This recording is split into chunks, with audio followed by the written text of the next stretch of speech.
भारत की आज़ादी के लिए 19वीं सदी के पहले दशक से लेकर चौथे दशक तक हजारों क्रांतिकारी देश के लिए कुर्बान हुए।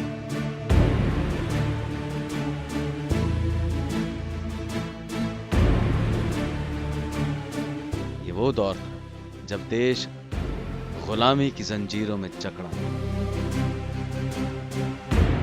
और ये गुलामी सिर्फ राजनीतिक ही नहीं बल्कि वैचारिक और सामाजिक भी हो चली थी। नौजवान क्रांतिकारी गुलामी की जंजीरों को अंग्रेजों से दो हाथ करके तोड़ना चाहते थे, जबकि कांग्रेसी नेता इस बात को विचार विमर्श से हल करना चाहते थे।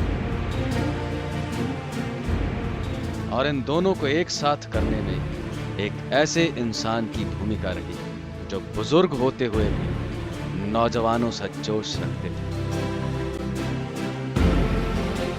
जिनका मानना था कि आजादी सिर्फ शांति का रास्ता अपनाने से नहीं मिल सकती। ऐसे महान विचार रखने वाले उस महान देशभक्त का नाम था लाला लाजपत राय, जिन्हें इतिहास पंजाब केसरी के नाम से जानता है। जब हम पंजाब की बात करते हैं तो यहाँ पे जो सबसे पहले जो नाम सामने आता है, जिसने पंजाब के आम नागरिकों के बीच में, जन जन के बीच में आज़ादी संघर्ष की बात को पहुँचाया, तो वो हैं पंजाब केसरी लाला लाजपत राय जी। लाला लाजपत राय जी ही वो शख्सियत थे जिन्होंने सारे पंजाब के ना सिर्फ शहरों में बल्कि गांव के नौजवानों तक भी अंग्रेज़ों की गुलामी के ख़िलाफ़ संघर्ष करने की भावना पैदा की। शहीद भगत सिंह, शहीद सुखदेव, शहीद राजगुरु जैसे अनेक नौजवान लाला लाजपत राय जी से प्रभावित होकर ही आज़ादी के संघर्ष में इतने महान शहीद साबित हो सके थे। कहा जाता है कि लाला जी के पूर्वज मलेरकोटला रियासत के खजांची थे। मुदकी युद्ध के बाद वे लुधियाना से 28 किलोमीटर दूर जगरांव कस्बे में आकर बस गए। लाला जी के दादाजी अंग्रेजों के शासन में पटवारी थे और उनके पिता श्री राधा किशन का जन्म भी जगरांव में ही हुआ। इस्लाम धर्म में आस्था रखने वाले राधा किशन पेशे से अध्यापक थे। लाला जी के नाना जी गुरुद्वारे में ग्रंथी थे, इसलिए उनकी मां गुलाब देवी सिख धर्म में आस्था रखती थी।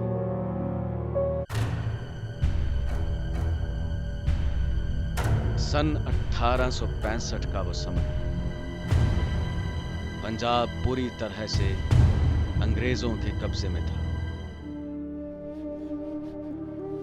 चारों ओर अंग्रेजों का बोलबाला था, कोई उनके खिलाफ आवाज उठाने की हिम्मत नहीं करता था।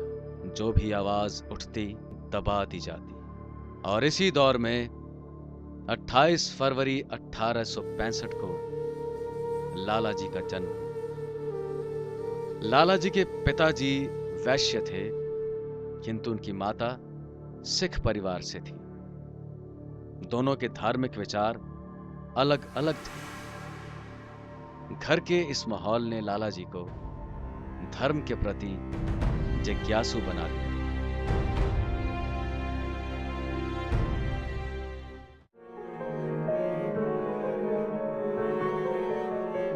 लाला जी की प्रारंभिक शिक्षा रोपड़ के सरकारी स्कूल में हुई। लाला जी को आगे की पढ़ाई के लिए लाहौर भेजा गया, लेकिन खराब स्वास्थ्य के चलते उन्हें वापस आना पड़ा। टुड्डी के गांव में लाला जी के नानके थे और उस वक्त लाला जी जब छोटे थे तब वो अपने पिता के साथ वहाँ चले गए जहाँ वो नौकरी करते थे। और उधर बड़ी वर्षा हो रही थी उस वक्त। मलेरिया फैला हुआ था।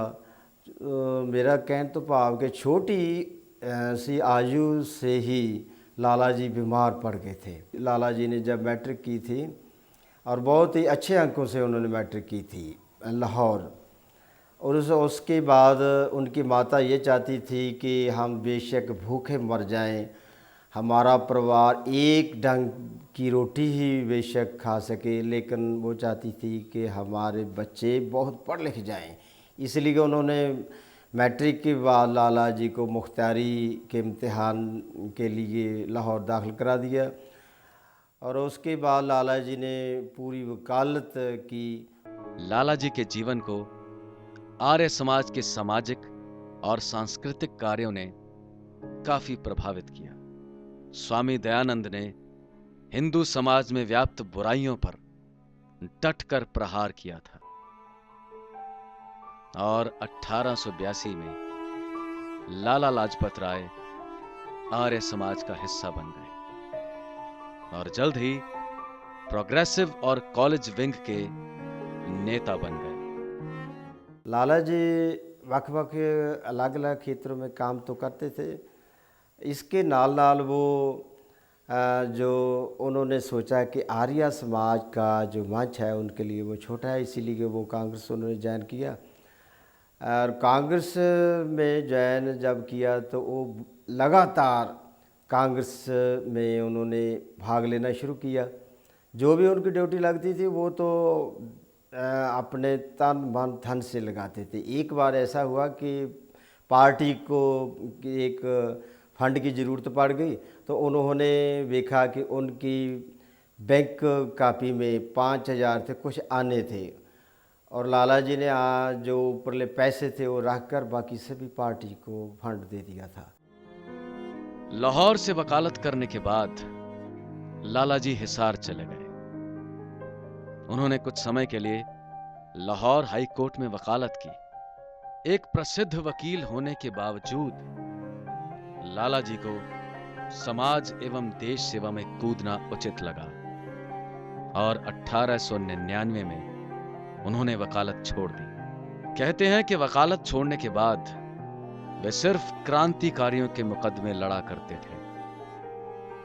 लाहौर डीएवी कॉलेज की नींव भी उसी दौर में रखी गई। लाहौर में रहते हुए जहां उन्होंने जो नौजवान आज़ादी लहर में काम कर रहे थे उनके लिए एक कॉलेज की स्थापना की, जहां पे वो रस्मी रूप में शिक्षा प्राप्त करने के साथ साथ देशभक्ति का पाठ भी पढ़ते थे।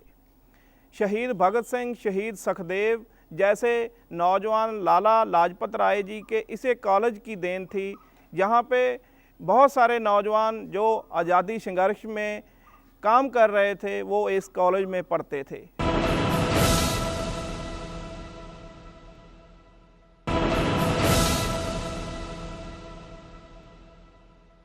लाजपत राय ने अपनी पहली जी तालीम सी वो जोराओं तो हासिल की और फिर ये लाहौर चला गया।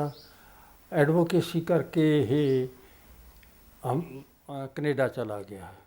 कनेडा विच इहदे रेवोल्यूशनरी सिखां नाल बाबा सोहन सिंह भकना नाल मेल जोल होया ते उन्हें इन्हूं प्रेरणा दी कि तू अपनी लियाकत जी तू इन्ना सियाणा वकील है ते देश अपना गुलाम है ते इनू तू क्यों आज़ादी दे पक्ष वाल नहीं मोड़दा।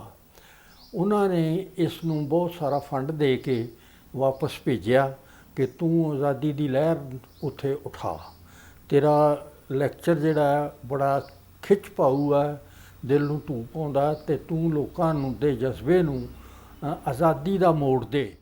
लाला जी जिन दिनों हिसार में थे वो कांग्रेस का शुरुआती दौर था। 1888 के इलाहाबाद अधिवेशन में भाग लेकर लाला जी ने कांग्रेस में पदार्पण किया। कहते हैं कि जब लाला जी ने इटली के क्रांतिकारी मैजिनी की आत्मकथा पढ़ी तो उन्हें अपने जीवन का आदर्श मान लिया। लाला जी कांग्रेस के उन गिने चुने नेताओं में से एक थे जिन्होंने आजादी की जंग में कुर्बानी दी। लाला लाजपत राय शुरू से ही व्यापार और उद्योग बढ़ाने की पैरवी करते रहे। वो चाहते थे कि कांग्रेस अपने वार्षिक सत्र में इंडस्ट्रियल कॉन्फ्रेंसेस भी करे। लाला जी की इसी सोच का नतीजा था 1895 में पंजाब नेशनल बैंक की शुरुआत, जिसकी आज लाखों शाखाएं हैं, वो लाला जी ही थे जिन्होंने लक्ष्मी इंश्योरेंस कंपनी और तिलक स्कूल ऑफ पॉलिटिक्स की शुरुआत की। लाला जी के विचारों का कोई सानी नहीं था। वो एक ऐसे समृद्ध हिंदुस्तान की चाह कर रहे थे जहां सभी हिंदुस्तानी हो, ना कि हिंदू या मुसलमान। एक अच्छे विचारक के साथ साथ लाला जी कुशल लेखक भी थे। 1896 और 1898 के दौर में उन्होंने स्वामी दयानंद और शिवाजी जैसी मशहूर जीवनियों को कलमबद्ध किया। लाला जी की आर्य समाज के संस्थापक स्वामी दयानंद और उनके कार्यों के प्रति गहरी निष्ठा थी। स्वामी जी की मौत के बाद उन्होंने खुद को आर्य समाज के कार्यों को पूरा करने के लिए समर्पित कर दिया। हिंदू धर्म में व्याप्त कुरीतियों के खिलाफ संघर्ष और स्वाधीनता प्राप्ति के लिए आर पार की लड़ाई, ये आर्य समाज से मिले संस्कारों का ही परिणाम थे। 17 अक्टूबर 1905 सांप्रदायिकता के आधार पर बंगाल का विभाजन, वो विभाजन जिसने लाला जी को कट्टर राष्ट्रवादी बना दिया और उन्होंने आजादी के लिए सीधी लड़ाई का रास्ता चुना। 1905 में जब बनारस में कांग्रेस का अधिवेशन हुआ तो लाला जी ने अपने भाषण से सभी को प्रभावित किया। कहते हैं कि लाला जी के इसी भाषण से कांग्रेस में गरम दल की नींव पड़ी। लाला लाजपत राय जी के दो और साथी बाल, पाल और लाल के नाम से ये तीनों मशहूर थे। इनका ये मानना था कि अंग्रेज़ सिर्फ शांति के साथ या सत्याग्रह के साथ या शांतिपूर्वक ढंगों के साथ ही इस देश से बाहर नहीं निकल सकते। उनके लिए हमको उनको सबक सिखाना पड़ेगा, उनके खिलाफ ज़ोरदार संघर्ष करना पड़ेगा और उस संघर्ष के लिए हर एक नौजवान को, हर एक देशवासी को अगर अपनी जान की कुर्बानी भी देनी पड़े तो वो भी उससे डरे नहीं, उससे पीछे नहीं हटे। हम अपने देश को हर हाल में आज़ाद करवा के दम लेंगे। यही लाला लाजपत राय जी का नौजवानों को और हर एक देशवासी को संदेश था। 1906 में भी बंगाल विभाजन के जख्म भरे नहीं थे। सारा देश इस विभाजन को निरस्त करना चाहता था, किंतु पुराने कांग्रेसी इस असंतोष को दबाना चाहते थे। कांग्रेस में उस समय गर्म दल का जन्म हो चुका था। लोकमान्य तिलक, लाला लाजपत राय और विपिन चंद्र पाल इस दल के प्रमुख थे। ये वो दौर था जब लाला जी शांतिवादी और अतिवादी कांग्रेस वालों में मध्यस्थ की भूमिका निभा रहे थे। लाला जी पहले ऐसे नेता थे जिन्होंने संपूर्ण राजनीतिक स्वतंत्रता की बात की। पहले बंगाल विभाजन, फिर पंजाब में भूमि कर और जल कर में वृद्धि, इन सब ने स्वराज की आग में घी का काम किया। 1907 में पंजाब में इस असंतोष के कारण किसान आंदोलन जोर पकड़ने लगा और लाला जी इसमें शामिल हो गए। लाला जी की भूमिका पर शक करते हुए अंग्रेज सरकार ने लाला जी को गिरफ्तार कर लिया और राजनीतिक कैदी के रूप में बिना ट्रायल के ही बर्मा भेज दिया। जब लाला जी रिहा हुए तो कांग्रेस ने उन्हें अध्यक्ष चुनना चाहा, पर लाला जी ने मना कर दिया। राष्ट्रीय जागृति और अंग्रेजों के खिलाफ अपनी लड़ाई में लाला जी ने कलम को अपना हथियार बना लिया। द पंजाबी, द पीपल और वंदे मातरम साप्ताहिक को माध्यम बनाकर उन्होंने अपने विचारों को जन जन तक पहुंचाया, जिससे स्वाधीनता संग्राम को नई लहर मिली।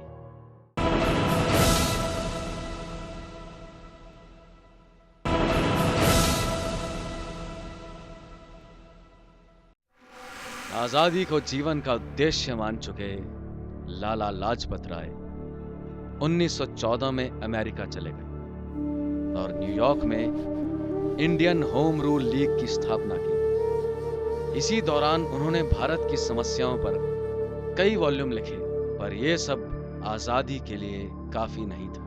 1919 में जलियांवाला बाग हत्याकांड के बाद जब पूरे पंजाब में विरोध हुआ तो लाला जी ने खुद उसका नेतृत्व किया। लाला जी के बारे में गांधी जी ने कहा था कि शायद ही कोई ऐसा जन आंदोलन होगा जिसमें लाला जी शामिल न हुए हों।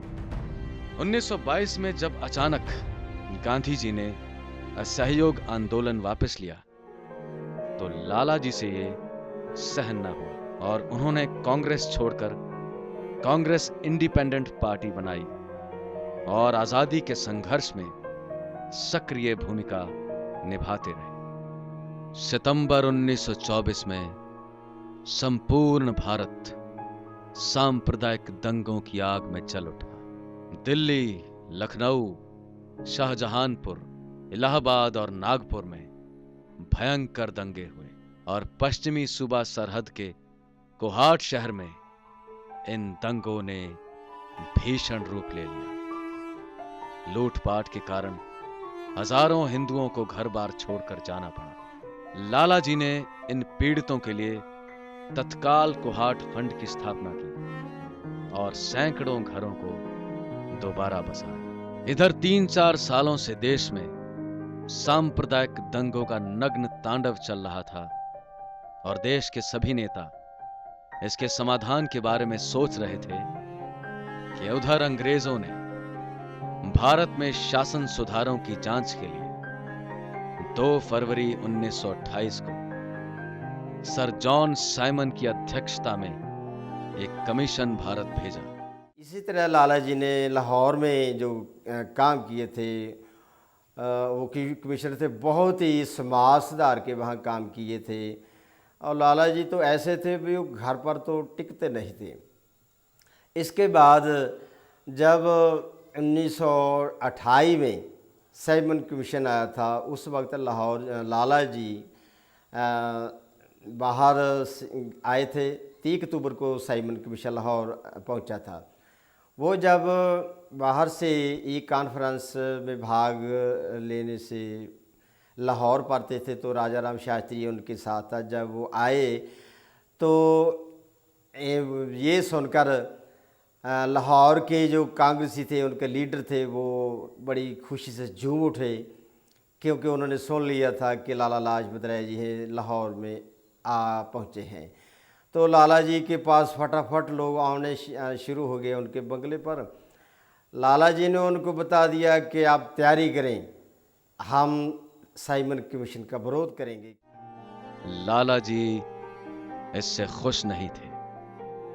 उन्होंने देशवासियों से इस कमीशन का बहिष्कार करने की अपील की। 30 अक्टूबर 1928 जब लाला जी के नेतृत्व में साइमन गो बैक के नारे लगाते हुए बहिष्कार करने वालों का जुलूस लाहौर रेलवे स्टेशन पहुंचा तो प्रदर्शनकारियों की भीड़ हटाने के लिए अंग्रेज अधिकारी स्कॉट ने लाठी चार्ज का आदेश दे दिया। पुलिस की लाठियां बरसती रही और लाला जी प्रदर्शनकारियों को संयम बरतने के लिए कहते रहे। उस समय भगत सिंह और सुखदेव थापर भी उनके साथ थे। इस लाठी चार्ज में लाला जी बुरी तरह घायल हो गए और 17 नवंबर 1928 को जिंदगी भर नायक की जिंदगी जीने वाले लाला लाजपत राय नायक की तरह ही शहीद हो गए।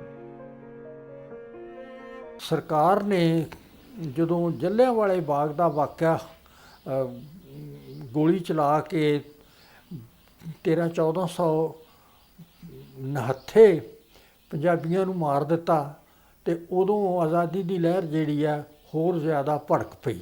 ਲੋਕਾਂ ਨੂੰ ਠੰਡਿਆਂ ਕਰਨ ਵਾਸਤੇ ਇੱਕ ਕਮਿਸ਼ਨ ਬਰਤਾਨਵੀ ਸਰਕਾਰ ਨੇ ਭੇਜਿਆ ਔਰ ਉਹਦਾ ਵਿਰੋਧ ਕੀਤਾ ਗਿਆ ਲਾਹੌਰ ਰੇਲਵੇ ਸਟੇਸ਼ਨ ਤੇ। ਔਰ ਸਟੂਡੈਂਟਸ ਯੂਨੀਅਨ ਵਾਲੇ ਮੁੰਡਿਆਂ ਨੇ ਲਾਜਪਤ ਰਾਏ ਨੂੰ ਘਰੋਂ ਜਾ ਕੇ ਲਿਆਂਦਾ ਬਈ ਤੁਸੀਂ ਚਲੋ ਤੇ ਮੁਜ਼ਾਹਰੇ ਦੀ ਅਗਵਾਈ ਕਰੋ।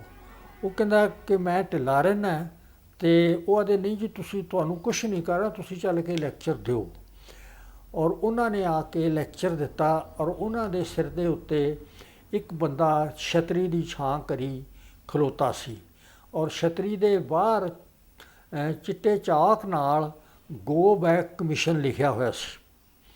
ਔਰ ਉਹਨਾਂ ਨੇ ਉੱਥੇ ਲੋਕ ਬੜੇ ਭੜਕੇ ਹੋਏ ਸਨ ਔਰ ਉਹਨੂੰ ਅੰਗਰੇਜ਼ ਨੂੰ ਜਿਹੜਾ ਆਇਆ ਸਾਈਮਨ ਕਮਿਸ਼ਨ, ਉਹਨੂੰ ਅੱਗੇ ਲਿਆਉਣ ਲਈ ਲੋਕਾਂ 'ਚ ਰਾਹ ਨਹੀਂ ਸੀ ਬਣ ਰਿਹਾ ਤੇ ਉੱਥੇ ਬਹੁਤ ਵੱਡਾ ਲਾਠੀ ਚਾਰਜ ਹੋਇਆ, ਲੋਕਾਂ ਨੂੰ ਮਾਰਿਆ ਕੁੱਟਿਆ ਗਿਆ। ਔਰ ਉਹਨਾਂ ਵਿੱਚ ਧੁੱਪ ਤੋਂ ਬਚਾਉਣ ਲਈ ਲਾਜਪਤ ਰਾਏ ਨੂੰ ਇੱਕ ਬੰਦਾ ਛਤਰੀ ਦੀ ਛਾਂ ਕਰੀ ਖੜਾ ਸੀ ਜਿਹਦੇ ਤੇ ਗੋ ਬੈਕ ਲਿਖਿਆ ਹੋਇਆ ਸੀ ਔਰ ਉਹ 2-3 ਡੰਡੇ ਉਸ ਛਤਰੀ ਤੇ ਵੱਜੇ ਔਰ ਉਹਨਾਂ 'ਚੋਂ ਟੁੱਟਵੇਂ ਜਿਹੜੇ ਸੀ ਡੰਡੇ ਉਹ ਉਹਨਾਂ ਦੀ ਛਾਤੀ ਨੂੰ ਵੀ ਲੱਗੇ। ਇਹਨਾਂ ਦਾ ਕੰਮ ਜਿਹੜਾ ਇੱਕ ਗੱਲ ਕਿ ਇਹ ਬੁਲਾਰੇ ਸਾਰਿਆਂ ਨਾਲੋਂ ਵਧੀਆ ਸੀ ਔਰ ਇੰਨੇ ਚੰਗੇ ਬੁਲਾਰੇ ਸੀ, ਲੋਕਾਂ ਨੂੰ ਪ੍ਰਭਾਵਿਤ ਕਰਦੇ ਸੀ ਕਿ ਲੋਕ ਉੱਠ ਕੇ ਖੜੇ ਹੋ ਜਾਂਦੇ ਸੀ ਇਹਨਾਂ ਨੂੰ ਸੁਣਦੇ ਸੁਣਦੇ। ਔਰ ਇਹ ਪ੍ਰਥਾ ਦੂਸਰਿਆਂ ਨਾਲ ਚੱਲਦੀ ਰਹੀ ਇਸੇ ਤਰ੍ਹਾਂ ਹੀ।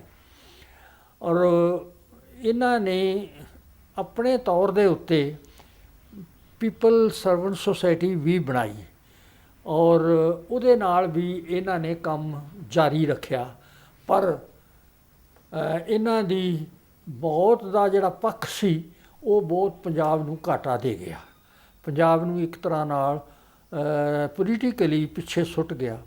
ਪਰ ਕਾਂਗਰਸ ਨੇ ਇਹਦੇ ਮਰ ਜਾਣ ਉੱਤੇ ਸਗੋਂ ਕਿਹਾ ਵੀ ਇਹ ਕਾਂਗਰਸ ਨੂੰ ਛੱਡ ਕੇ ਗਿਆ ਸੀ, ਉਹਨਾਂ ਨੇ ਇਹਦਾ ਕੋਈ ਚੰਗਾ ਨੋਟਿਸ ਨਹੀਂ ਲਿਆ, ਦੇਸ਼ ਭਗਤਾਂ ਵਾਲੀ ਗੱਲ ਨਹੀਂ ਕੀਤੀ, ਪਰ ਉਹਨੇ ਦੇਸ਼ ਭਗਤੀ ਲਈ ਆਪਣੀ ਜਾਨ ਵਾਰੀ।